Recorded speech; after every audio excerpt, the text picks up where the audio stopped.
नमस्कार, आप देख रहे हैं KH लाइव हिमाचल और मैं हूं आपके साथ पूजा राजपूत। आज के इस इवनिंग बुलेटिन में हम आपको हिमाचल प्रदेश की तमाम बड़ी खबरों से रूबरू करवाएंगे। आइए पहले नजर डालते हैं आज की हेडलाइंस पर। आपदा राहत के लिए दिल्ली पहुंचे सीएम सुक्खू, मंत्री सीतारमण से की मुलाकात। सेब उत्पादकों की जमीन से बेदखली पर बवाल, बागवानों ने बुलाई महासभा। हिमाचल पुलिस भर्ती फिर विवादों में, हाईकोर्ट से CBI जाँच की मांग। हिमाचल के होटलों में 50% तक छूट, पर्यटकों के लिए बड़ी राहत। 12 घंटे बाद खुला चंडीगढ़ मनाली 4 लेन, मंडी में भूस्खलन का कहर। हिमाचल में नशे पर बड़ी कार्रवाई, 2.5 साल में 5000 मामले, 36.95 करोड़ की संपत्ति जब्त। धर्मशाला में पैराग्लाइडिंग हादसा, दलदली जमीन में फिसलकर पर्यटक की मौत। हिमाचल में फिर बरसेंगे बादल, 3 जिलों में भारी बारिश का अलर्ट। और अब खबरें विस्तार से। हिमाचल प्रदेश के मुख्यमंत्री सुखविंदर सिंह सुक्खू ने सोमवार को दिल्ली में केंद्रीय वित्त मंत्री निर्मला सीतारमण से मुलाकात की। इसी दौरान उन्होंने राज्य के लोन लिमिट को मौजूदा 3% से बढ़ाकर 5% करने का आग्रह किया। सीएम सुक्खू ने कहा कि केंद्र द्वारा सीमा घटाए जाने के कारण राज्य 6000 करोड़ रुपए का कर्ज कम ले पा रहा है, जिससे विकास कार्य प्रभावित हो रहे हैं। मुख्यमंत्री ने केंद्रीय परियोजनाओं में फंडिंग कैंपिंग हटाने और रेवेन्यू डेफिसिट ग्रांट बढ़ाने की मांग रखी। सीएम सुक्खू केंद्रीय गृह मंत्री अमित शाह से भी मिलेंगे। वो मंडी, कुल्लू, कांगड़ा और लाहौल स्पीति में बादल फटने से हुई भारी तबाही की जानकारी देंगे और राहत के लिए विशेष पैकेज की मांग भी करेंगे। अब तक प्रदेश में बारिश और आपदाओं से 770 करोड़ रुपए की संपत्ति नष्ट हो चुकी है और 98 लोगों की जान भी जा चुकी है।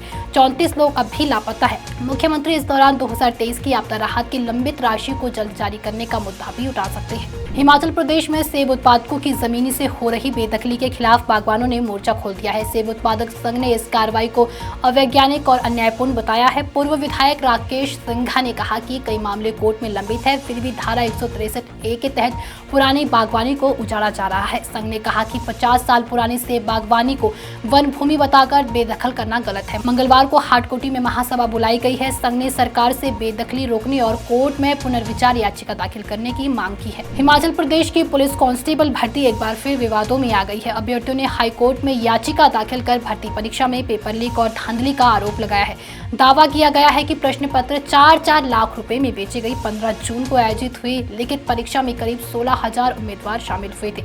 अब इस मामले में CBI जांच की मांग उठी है। हाईकोर्ट ने प्रदेश सरकार, लोक सेवा आयोग और CBI को नोटिस जारी कर दिए हैं।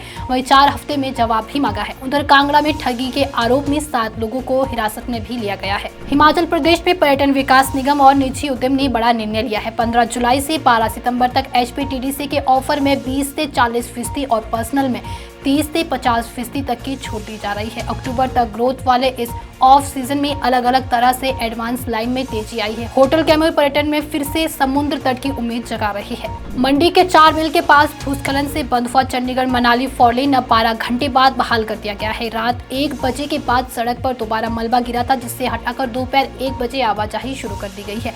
मंडी पुलिस ने सावधानी से वाहन चलाने की अपील भी की है। कुल्लू के बंजार इलाके के जीबी में सड़क धंसने से नाशपती से लदी जिप नाले में जा गिरी। गाड़ी में सवार दोनों लोग समय रहते बाहर निकलकर जान बचाने में कामयाब रहे।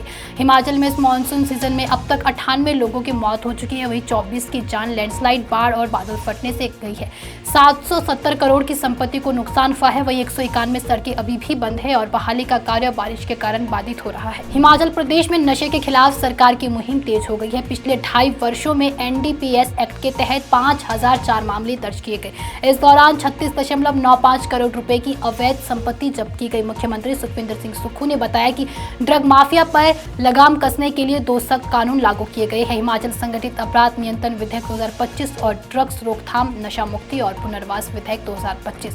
प्रदेश में अब तक 32.9 किलो हेरोइन और 19 किलो चरस और 70 लाख भांग के पौधे नष्ट की गई है। इसके अलावा 80 सरकारी कर्मचारियों पर कार्रवाई, 1214 संपत्तियों की पहचान और 41 डिटेंशन आदेश भी जारी किए हैं। धर्मशाला, मंडी और परवाणू में STF गठित की गई है। धर्मशाला के बनकोटू में रविवार को हुए पैराग्लाइडिंग हादसे में गुजरात के 25 वर्षीय सतीश राजेश भाई की मौत हो गई। ये उड़ान एक अवैध और अप्रूव न की गई साइट से भरी गई थी, जहां ना तो मार्शल तैनात था और न ही प्रशासन की मंजूरी थी। बारिश के कारण जमीन दलदली हो चुकी थी। उड़ान के वक्त युवक का पैर फिसला और वह 30 फीट गहरी खाई में जा गिरा। पायलट सूरज, जो हाई फ्लाई पैराग्लाइडिंग का मालिक है, उस पर लापरवाही का आरोप लगा है। वन विभाग विभाग पहले ही इस साइट पर अवैध निर्माण को लेकर जुर्माना लगा चुका है। प्रशासन की अनदेखी और नियमों की धज्जियां उड़ाने के चलते अब पूरे मामले की जांच जारी है। हिमाचल प्रदेश के कई भागों में बारिश का दौर लगातार जारी है। सोमवार यानी आज भी मौसम बिगड़ा हुआ है और रुक रुक कर बारिश हो रही है। बारिश होने के कारण भूस्खलन की घटनाएं भी हो रही है। इससे जनजीवन अस्त व्यस्त हो गया है। मौसम विभाग ने कांगड़ा, मंडी और सिरमौर जिलों में आज भारी बारिश को लेकर ऑरेंज अलर्ट जारी किया है। इन इलाकों में जल भराव और बाढ़ जैसे हालात बन सकते हैं, इसलिए लोगों को सतर्क रहने की सलाह भी दी गई है। वहीं कल शिमला, सोलन और सिरमौर में फिर से भारी बारिश की चेतावनी दी गई है। 16 जुलाई को किन्नौर और लाहौल स्पीति को छोड़कर सभी जिलों में येलो अलर्ट रहेगा। वहीं 17 जुलाई को चंबा, कांगड़ा, मंडी, कुल्लू और सिरमौर में बारिश का पूर्वानुमान है। बीते 24 घंटे में कई इलाकों में अच्छी बारिश दर्ज की गई है। राजगढ़ में 72 मिलीमीटर, वहीं मंडी में 26 मिलीमीटर और शिमला में 11.5 मिलीमीटर बारिश दर्ज हुई है। मौसम विभाग ने 20 जुलाई तक राज्य में लगातार बारिश की संभावना जताई है। तो ये थी प्रदेश की कुछ तमाम बड़ी खबरें। अगर आपको हमारा बुलेटिन पसंद आया हो तो हमारे बुलेटिन को लाइक, कमेंट, शेयर और हमारे Facebook page KH live Himachal को फॉलो अवश्य करें। धन्यवाद।